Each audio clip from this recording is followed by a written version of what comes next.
Assalamualaikum warahmatullahi wabarakatuh. Perkenalkan, nama saya Basirun dari Universitas Riau Kepulauan atau UNRIKA dan di jurusan Teknik Industri dengan NPM 2510140013.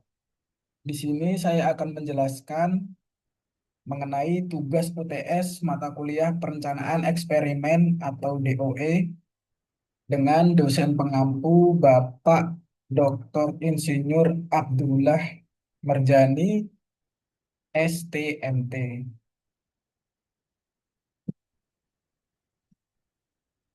dengan tujuan satu, menyajikan hasil eksperimen ANOVA dan Randomized Block Design atau yang bisa disebut dengan RBD secara jelas dan profesional. Yang kedua, menjelaskan desain eksperimen, analisa data, interpretasi hasil, dan kesimpulan. Serta yang ketiga, menggunakan Minitab untuk analisis statistik dan interpretasi output. Di sini saya akan menjelaskan tentang soal nomor 3.24, di mana latar belakangnya ada sebuah artikel dalam SCI Material Journal volume 84 tahun 1987 halaman 213 sampai halaman 216 yang menjelaskan beberapa percobaan yang memiliki roding atau penusukan pemadatan menggunakan batang baja pada beton untuk mengeluarkan udara yang terperangkap. Sebuah silinder beton berukuran 3 kali 6 inci yang digunakan dan jumlah kali batang tersebut digunakan menjadi variabel rancangan atau desain variabel. Kita akan mengartikan ada kekuatan tekanan atau compressive strength dari spesimen beton yang dihasilkan merupakan variabel respon. Nah, di sini tujuan dari soal ini adalah membandingkan kekuatan tekan beton akibat perbedaan tingkat loading. Terus menentukan nilai p-value untuk statistik F atau gaya pada bagian A. Yang ketiga, menganalisa residual dari percobaan dan menarik serta menyimpulkan mengenai asumsi-asumsi dasar dari model yang digunakan. Terus yang terakhir pada soal 3.24 ini saya akan membuat tampilan grafik untuk membandingkan rata-rata. Nah, langkah-langkahnya kita mengerjakan di Minitab dengan data yang diberikan rounding levelnya di 10, compressive strength-nya di 1530, 1530, dan 1440. Contohnya ada di sini dan kita akan mengerjakannya itu dengan menggunakan Minitab.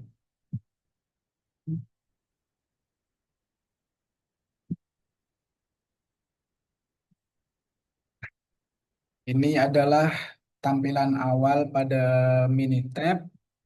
Nanti kita bisa menggunakan file.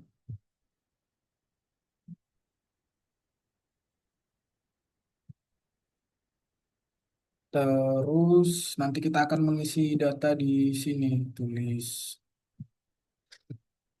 datanya. Terus,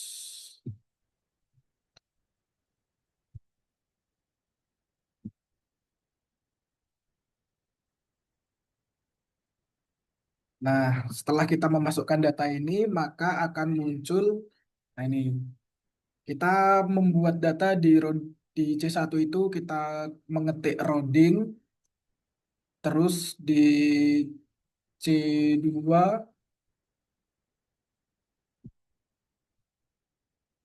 kita ketik di sini rounding, di C2 kita ketik strength. .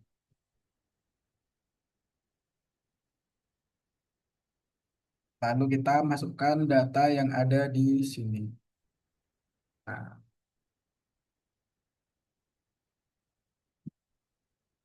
ini contohnya kita masukkan data 10. Di sini 10, di sini 1530, bawahnya yang kedua 1530 juga. Begitu juga dilanjutkan dengan data sampai 12. Nah, dari hasilnya itu nanti kita bakal jumpa jawaban seperti ini. Dan saya akan menjelaskannya. Nah, hasilnya adalah seperti ini. Yang pertama, uji perbedaan rata-rata, dia ada 0,05. Berarti hipotesisnya H0 tidak ada perbedaan rata-rata kekuatan tekan antar loading level. Yang kedua, H1 ada perbedaan rata-rata. Yang di sini kan ada perbedaan. Ini loading faktor levelnya ini 4, 10, 15. Faktornya ada rounding, levelnya ada 4, value-nya di angka 10, 15, 20, dan 25. Berarti kita nulisnya 10-nya 4 kali, 15-nya 4 kali, 20-nya 4 kali, dan 25-nya pun 4 kali juga. Terus keputusan dari soal 3,24 di titik apa pada pertanyaan A, karena p-value 0,280 lebih besar daripada 0,05, maka gagal tolak HO-nya. Tidak ada perbedaan signifikan pada kekuatan tekan akibat perbedaan jumlah loading. Dan yang di pertanyaan yang B, nilai p-value-nya dari tabel ANOVA, P adalah 0,280. Terus untuk pertanyaan yang C, itu plot residual versus fit, di mana titik menyebar acak asumsinya itu homogenitasnya varian terpenuhi. Untuk yang kedua, untuk normal probability plotnya, titik mengikuti garis lurus, maka residual berdistribusi secara normal. Terus untuk histogramnya berbentuk atau mendekati simetris, jadi tidak ada pelanggaran asumsi besar. Kesimpulannya, model ANOVA memenuhi asumsi normalitas dan homogenitas. Terus untuk yang D, dia rata-rata kekuatan tekan meningkat sedikit pada rounding level 15 dan 20. Tetapi interval kepercayaannya saling tumpang tindih, maka menunjukkan tidak ada perbedaan yang signifikan. Selanjutnya, saya dapat tugas untuk soal 4129 yang dimana latar belakangnya itu ada seorang produsen panduan aluminium memproduksi bahan pemurni butir atau grain refiners dalam bentuk ingot. Perusahaan ini memproduksi produk tersebut di 4 tungku atau furnace. Setiap tungku diketahui memiliki karakteristik operasi yang unik, sehingga setiap percobaan yang melibatkan lebih dari 1 tungku dianggap memiliki variabel gangguan atau nuisance variable. Nah, di sini saya ada akan menunjukkan tujuannya dari soal 4,19. Yang pertama, mencari bukti bahwa kecepatan pengadukan mempengaruhi ukuran butir. Yang kedua, membuat grafik residual dari percobaan ini pada normal probability plot. Terus yang ketiga, memberikan informasi plot residual terhadap tungku dan kecepatan pengadukan. Yang ketiga, merekomendasikan insi merekomendasikan untuk insinyur pada proses terkait.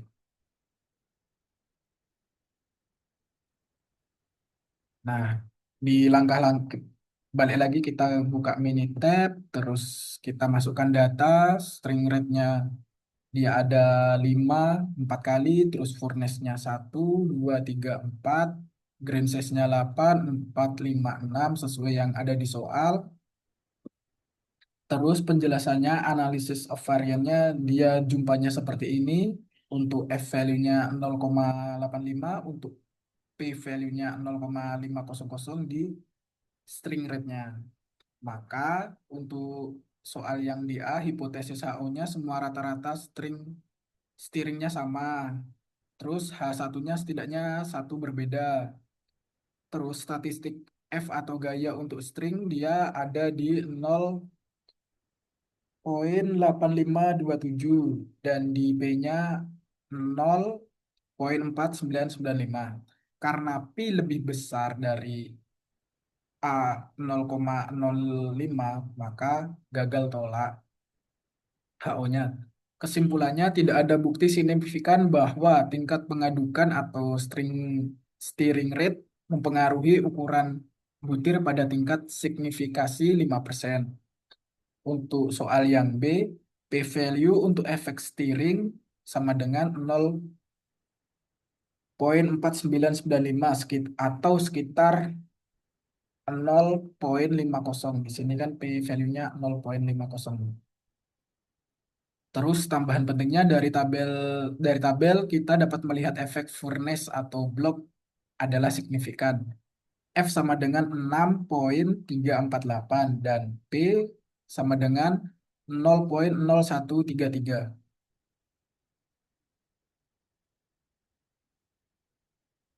Ini F-nya dibulatkan kalau di sini.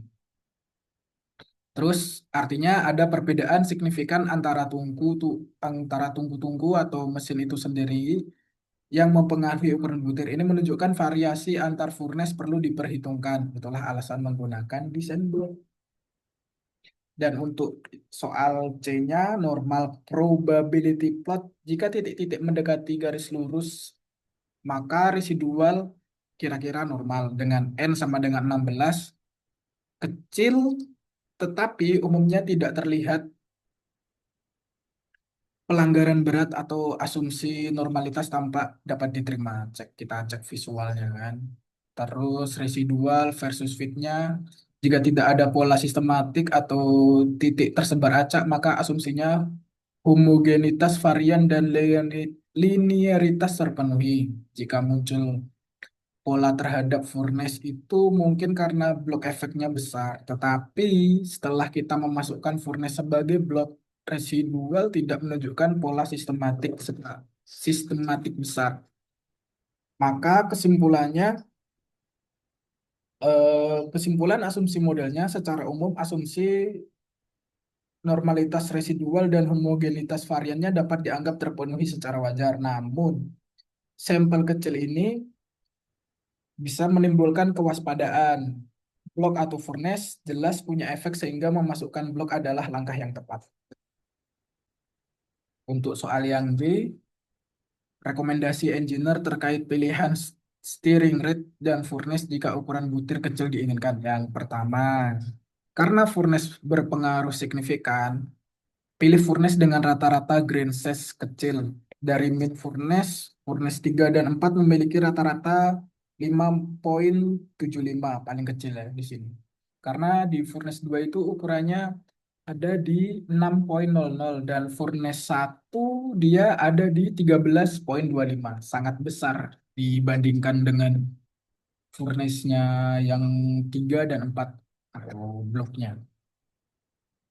Untuk steering rate, rata-rata per treatment menunjukkan nilai terkecil pada 5 RPM atau min 5,75. Meskipun perbedaan antar steering tidak signifikan secara statistik, jika tujuan praktis ada meminimalkan ukuran butir tanpa memperhatikan signifikansi, pilih 5 RPM karena memiliki min terendah.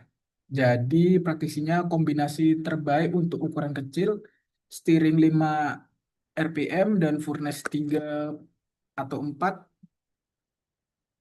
Tapi perlu diingat karena pengaruh steering tidak signifikan, maka keputusan terhadap steering mungkin kurang berdasar statistik. Fokus utama sebaiknya pada pemilihan furnace-nya atau di bagian bloknya. Terus kita ada soal di soal yang kedua. Itu ada di sini.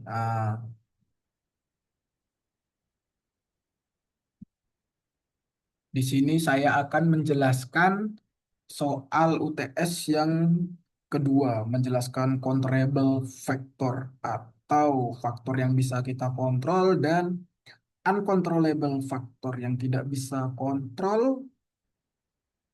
Jadi gambar ini menunjukkan hmm, guideline for design experiment atau petunjuk untuk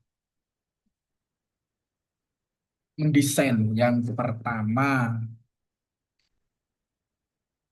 saya akan menjelaskan tentang apa itu recognition of the statement of the problem pre-experience atau yang bisa kita sebut dalam pengenalan dan perumusan masalah.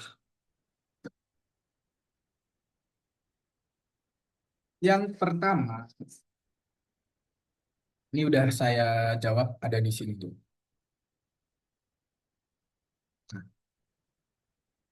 Dari soal yang barusan, saya akan menjelaskan apa itu recognition of and statement of the problem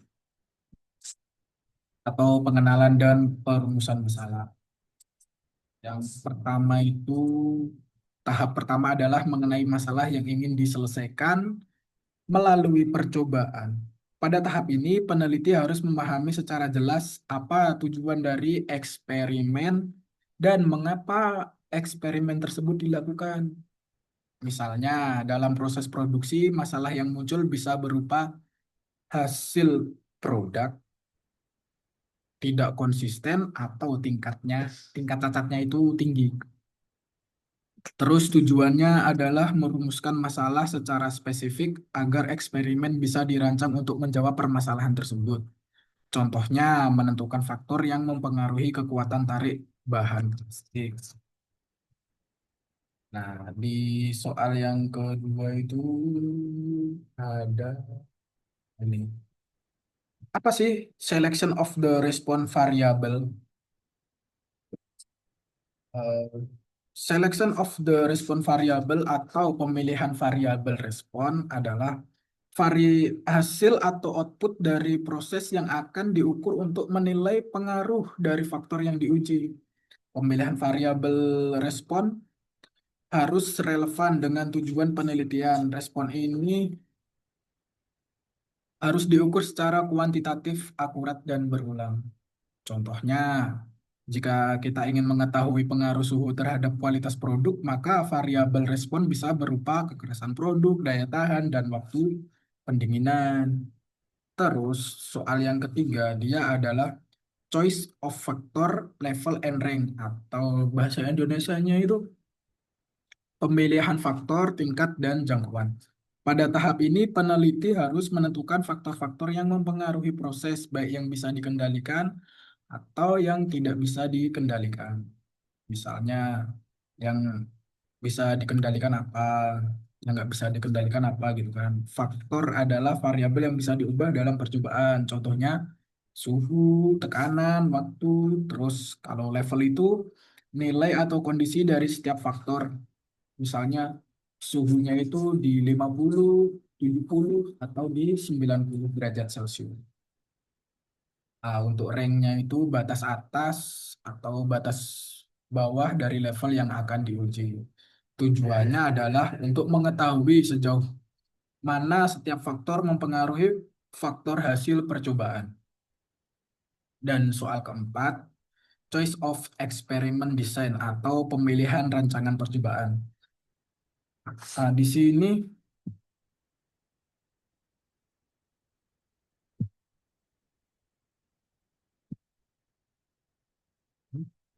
bentar. Yang keempat, kita share. Ini aja. Yang keempat itu choice of experiment. Tahap ini menentukan metode atau desain eksperimen yang akan digunakan agar hasilnya efisien dan dapat dianalisis secara statistik. Beberapa contoh rancangannya itu full factorial design, semua faktor diuji, terus faksional factorial design atau sebagian kombinasi diuji untuk efisiensi, terus Bisa juga randomize design atau urutan percobaan diacak untuk menghindari bias. Tujuannya adalah memastikan data yang dihasilkan valid dan dapat mempresentasikan efek nyata dari faktor yang diuji. Nah, seperti itulah. Yang kelima, performing the experiment, sorry, atau pelaksanaan percobaan.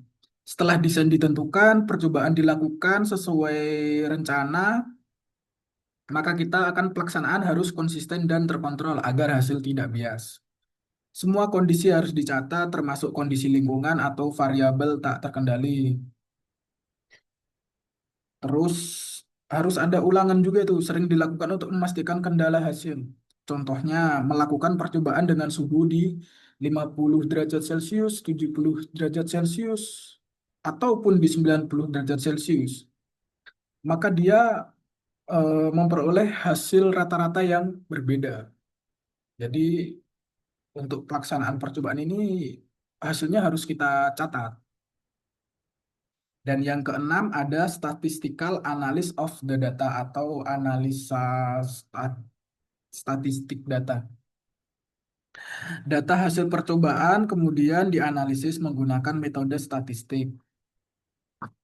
Tujuannya itu untuk menentukan faktor mana yang berpengaruh paling signifikan eh, terhadap respon.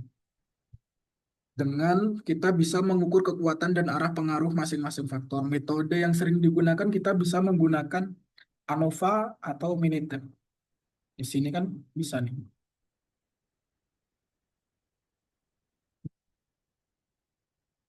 Bisa kita buka di Minitabnya. Di sini kalau mau ANOVA itu klik state, nah di ANOVA.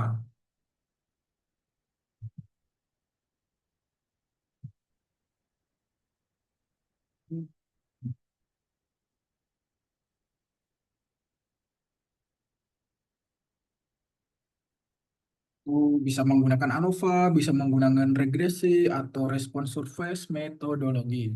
Terus tujuan akhirnya adalah memperoleh model matematis yang menggambarkan hubungan antar faktor atau input dan respon atau yang bisa disebut dengan output. Nah, inilah jawabannya ada di sini tulisannya. Dan yang ketujuh atau soal terakhir itu dia conclusion and recommendation atau kesimpulan dan rekomendasi. Tahap terakhir ini menarik kesimpulan berdasarkan hasil analis dan memberikan rekomendasi serta penerapan nyata. Kesimpulannya menjelaskan faktor mana yang paling mempengaruhi hasil. Terus rekomendasi bisa berupa saran perbaikan proses, penetapan kondisi optimal, atau saran untuk eksperimen lanjutan. Contohnya, suhu untuk memperoleh kekuatan tarik tertinggi adalah 80 derajat Celcius dengan waktu pemanasan selama 10 menit. Yang dari awal kita udah melakukan ini semua. Nah, hasilnya yang tadi itu di suhu terbaiknya itu kan di 80 ternyata. Kan kita ada input 50, 70, 90 gitu yang tadi kan. Nah, dari rangkuman hubungan dengan diagram, pada diagram digambar, pada diagram yang ini, nggak muncul. Diagramnya yang ini, kok nggak mau? Dia X1, X2, nah gambar yang ini. X1, X2, titik, sampai X, jumlah X-nya itu ada berapa, terus dia itu X ini, X1, X2, sampai XP faktor yang dapat dikendalikan. Kalau yang ini yang tidak bisa kita kendalikan, ini inputnya, ini outputnya, ini di dalam sini ada proses kan. Low battery, please charge. Maka dia tujuan dari seluruh rangka ini adalah untuk memahami bagaimana kombinasi dan faktor-faktor tersebut mempengaruhi output sehingga proses dapat dioptimalkan. Dari tujuh ini itu inputnya bisa Dari 7 yang diterangkan di sini itu masuk di dalam proses, termasuk faktor-faktor yang bisa kita kontrol, yang faktor yang tidak bisa kontrol agar outputnya Blue itu battery, please charge. eh, yang maksimal seperti itu.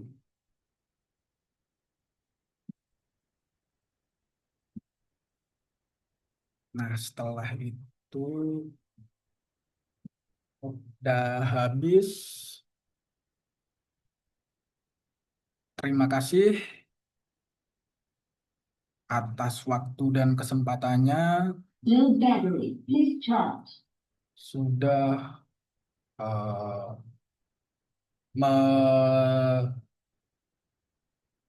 melihat tugas ini sampai akhir. Oke, sekian dari saya. Semoga kita bisa berjumpa di lain waktu.